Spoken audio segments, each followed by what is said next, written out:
Assalamualaikum warahmatullahi wabarakatuh. Perkenalkan, nama saya Abdul Anan. Saya dari Fakultas Ekonomi dan Bisnis Islam, jurusan Manajemen, lebih tepatnya lagi di UIN Alauddin Makassar. Pada video kali ini, saya akan menjelaskan tentang dampak perekonomian akibat adanya wabah COVID-19 ini. Apa sajakah dampak wabah COVID-19 ini? Yang pertama, bagi masyarakat menengah ke bawah, mereka secara tidak langsung akan kehilangan pekerjaan mereka karena mereka kebanyakan merupakan pekerjaan harian.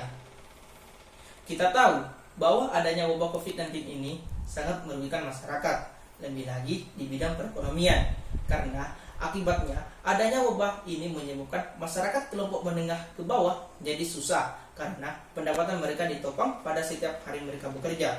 Dengan adanya pelarangan untuk keluar menyebabkan mereka kesusahan untuk mencari uang, sehingga banyak masyarakat yang kelaparan. Lain halnya bagi mereka yang berprofesi sebagai ASN atau pegawai lembaga formal yang kita sering sebut sebagai pegawai negeri. Meskipun mereka tidak bekerja, kan tetapi gaji mereka di awal bulan depan masih tetap utuh.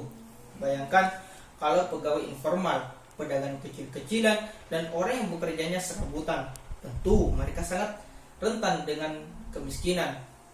Satu hari saja mereka tidak bekerja, maka tidak ada yang dimakan untuk hari ini dan esoknya lagi.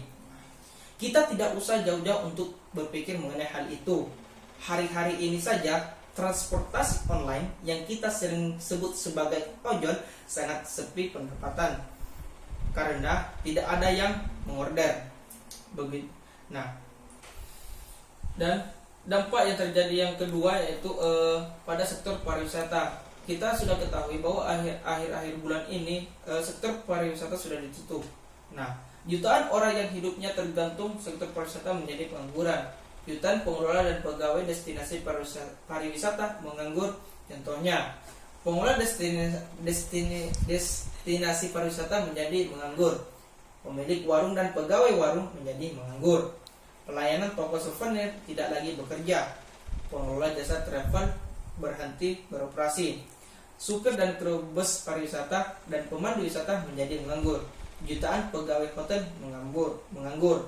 Nah, jadi mereka itu tidak berpenghasilan sama sekali. Tidak hanya sektor pariwisata saja yang terdampak adanya COVID-19 ini, akan tetapi masyarakat yang bekerja di lingkungan pendidikan juga kena imbasnya. Sejak adanya pelarangan berkumpul, sekolah dan kampus ditutup. Hal ini akan berdampak negatif bagi semua orang yang hidupnya sangat bergantung pada sekolah dan kampus. Ratusan ribu orang yang berdagang di sekolah dan kampus tidak bekerja. Kita ambil contoh. Pedagang yang berada di lingkungan kampus tidak lagi berdagang, dan tukang ojek yang tiap harinya mengantar dan menjemput para pelajar serta guru tidak lagi beroperasi. Para pegawai di sekolah seperti staf TU dan guru atau dosen honorer tidak lagi mengajar, dan toko penyediaan alat sekolah tidak lagi beroperasi atau sudah gulung tikar atau sudah tutup. Dan itulah tadi contoh di dalam masyarakat akibat adanya wabah COVID Corona ini atau COVID-19 ini. Nah, dan di sini saya akan menjelaskan langkah-langkah yang perlu dilakukan pemerintah untuk mengatasi wabah COVID ini. Yang pertama, meningkatkan pelayanan kesehatan dalam rangka menanggulangi wabah COVID-19 ini. Yang kedua, memberikan bantuan kepada masyarakat kecil yang terdampak COVID-19 ini. Dan yang ketiga, meningkatkan ketahanan dunia usaha dalam menghadapi wabah COVID-19 ini. Jadi, kebijakan stimulus ini bertujuan luas dan disesuaikan dengan kebutuhan di tengah hantaman wabah COVID-19 ini.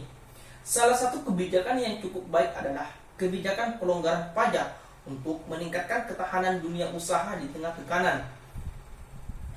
Tanpa pelonggaran pajak, dunia usaha dikhawatirkan berdampak besar dan bisa menyebabkan efek lanjutan yang lebih buruk seperti pemutusan hubungan kerja atau yang kita sering sebut sebagai PHK. Selain itu, kebijakan pemerintah ini juga diharapkan dapat mendukung dunia usaha untuk terus beroperasi dalam memenuhi kebutuhan masyarakat. Apabila daya tahan dunia usaha kuat dalam menghadapi wabah ini, pemulihan ekonomi pasca wabah juga bisa lebih cepat. Stimulus peningkatan bantuan safety net kepada masyarakat kecil juga akan membantu mereka untuk bertahan hidup selama masa wabah ini. Sistem ini juga akan menjaga daya beli dan konsumsi masyarakat sehingga perekonomian akan tumbuh. Nah, itulah tadi pemaparan materi saya mengenai dampak perekonomian Indonesia akibat adanya wabah COVID-19 ini.